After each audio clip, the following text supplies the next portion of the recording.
Last weekend's Monaco Grand Prix was an absolute snooze fest. Verstappen called it terrible and boring, and Russell said that they should have a mandatory lap on foot to make it more interesting.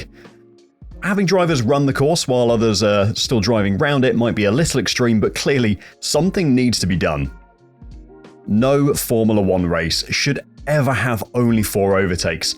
And if it wasn't for the 2021 Spa race, I'd probably call last weekend's Monaco Grand Prix the worst F1 race I've ever had to suffer through, and it really was suffering.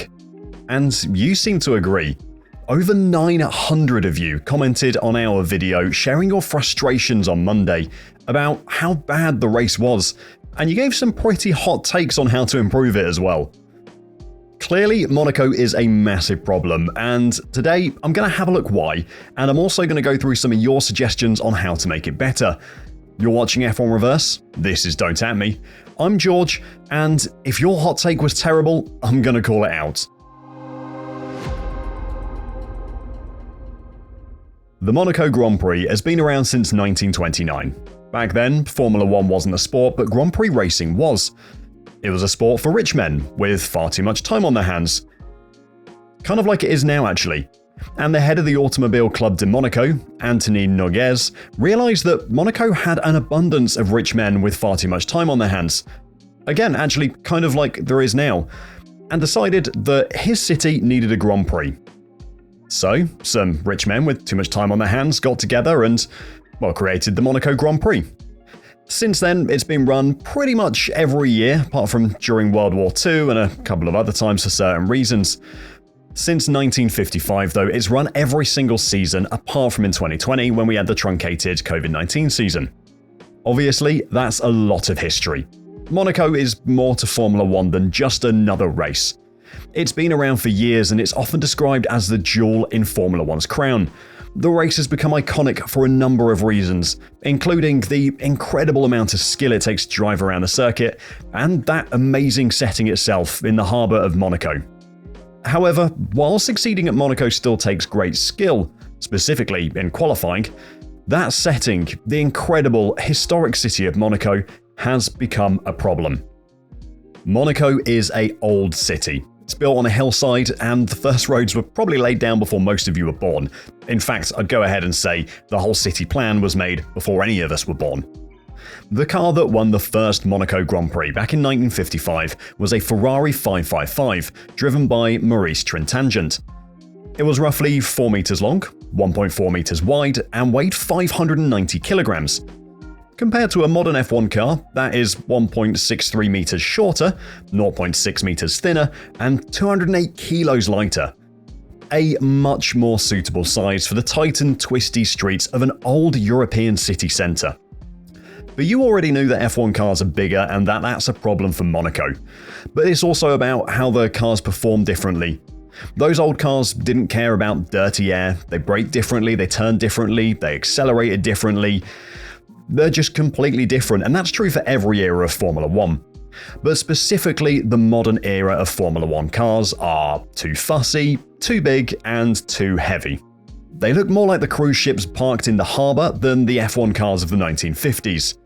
When you race modern F1 cars around Monaco, like we did last weekend, it's just boring. It just doesn't work anymore, and you know what? It hasn't worked for years either. Last weekend was the first time in F1 history that the top 10 finishing cars finished in the exact same order they started. And it's not like they overtook each other and then overtook each other again, they just didn't do anything all race. A properly designed, modern F1 track just produces better racing. Even Las Vegas, for Christ's sake. The Las Vegas Grand Prix last season had 82 overtakes. That's double the amount of the last 5 Monaco Grand Prix put together. With 41 overtakes. It's just madness. Clearly, something has to change. Obviously, F1 needs a solution to the Monaco problem. Like Etu Brutus 3501 said, it isn't really a car race anymore. So let's check out some of your good and bad ideas for improving the Monaco Grand Prix. The Yorkshire Pirlo said that the drivers should be put into supercars for the race and made to battle it out in those. Supercar racing is basically kart racing but around a full-size track instead of a specific kart track. like Monaco. Except these karts have like full-on aero kits attached to them. I'm talking the works with side pods and rear wings, giving them great downforce, which is perfect for a track like Monaco.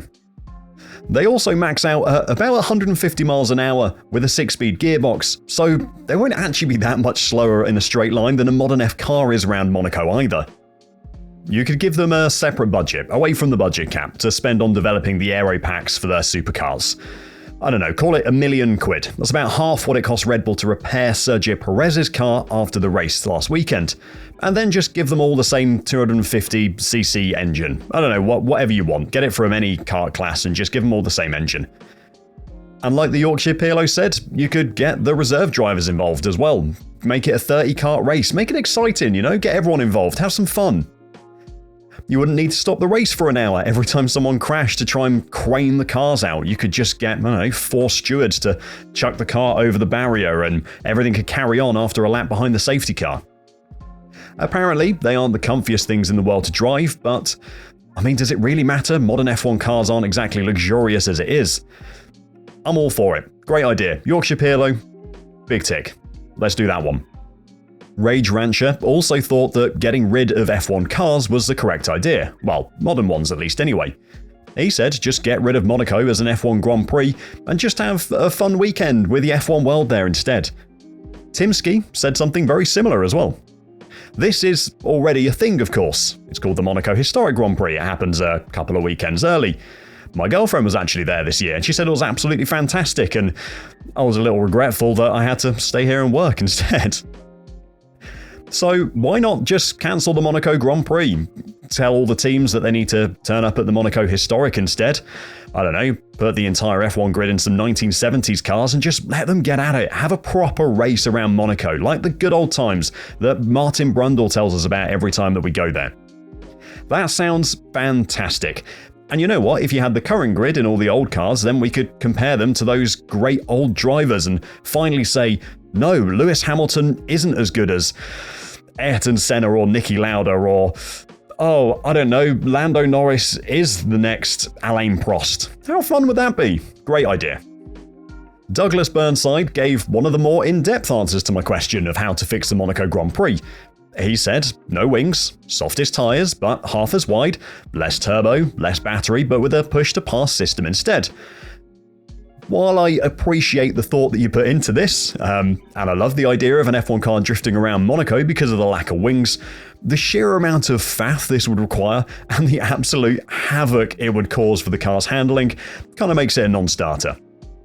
David Powell 270 said something that a lot of people were thinking, which was mess with the tyres and the pit stops and try to create more excitement that way. And this is actually in the works at the moment. Pirelli are coming up with an extra soft or super soft compound for the street tracks in 2025, which means that the tyres that most of the grid took around the entire race length from this season wouldn't be available next season. That's a fantastic improvement straight off the bat. Something that came up in commentary over the weekend, and I saw loads in the comments section, was that we should make the cars use all 3 compounds of tyre instead of just 2 of the 3 as they do at the moment. That would mandate at least 1 extra pit stop straight away. And while I love the strategy of an F1 race, I think it's really interesting. It doesn't really solve the problem of no one being able to overtake. So, great idea, David, but unfortunately, I'm not really sure that's going to save the Monaco Grand Prix. And Instinct 3510 also pointed out that they might just drive even slower on the softer compound tyre, which is definitely a likely thing to happen. Angry Doggy 9170 said that all the exciting races at Monaco are run in the rain, so installing sprinklers on the track would do wonders for the excitement. And Red Special 4102 had some advice on where to find that water as well. I love this idea. 2023's race was excellent because of the wet-dry nature of it. So install sprinklers on the course, turn them on lap 30 or whatever random time, and just watch the carnage ensue. It would be great, but you could only keep them on for a random number of laps, and then you'd have people out there on hard tyres trying to survive what they thought might be a 2-lap sprinkler hit while someone else has gone on to inters and is charging through the field. That would be fantastic. And I tell you what, you could even raffle off the right to press the on-off button on the sprinkler and give them, 2 ons and 2 offs during the race if they wanted to use it. You'd raise loads of money for charity, and you know what? The race would be so exciting as well. So, excellent. Angry Doggy, Red Special, outstanding idea. Finally, I want to highlight Lawrence McKelvin 6890's comment. So, a lot of this is absolute nonsense. The replacing wings with bumpers to have like dodgems. I mean, actually, that would be kind of funny. But what I want to look at is your chicane idea, which I absolutely love. If you can stay in DRS range for 5 laps at any reasonable F1 track, you're going to have a chance to overtake. In Monaco, you could stay in DRS range of someone in front of you for 70 laps, and you still couldn't get past them. It just doesn't matter, there's not enough space. Plenty of people had said take out the chicane, but I like your idea. It's there, let's make use of it. Make everyone go around the chicane normally, but if you stay in DRS range of the car in front of you for 5 laps, you can just cut the chicane. It would create an amazing overtaking space, and while it might not be as exciting as a proper overtake, at least you'd see the order change around a little bit. It's not elegant, but at least it'd get cars overtaking at Monaco again. It's pretty obvious that fans, and even the commentators and media, are pretty done with the Monaco Grand Prix. As good as some of these ideas are, and as much as I now want to watch F1 drivers in supercars, there probably isn't any saving the Monaco Grand Prix as an F1 race. The track can't get bigger. You can't change the cars for one race either, and there's absolutely no way that everyone would agree to having a sprinkler system installed, as sad as that is. With the race contract up after the next season, 2025 will probably be the last ever Monaco Grand Prix.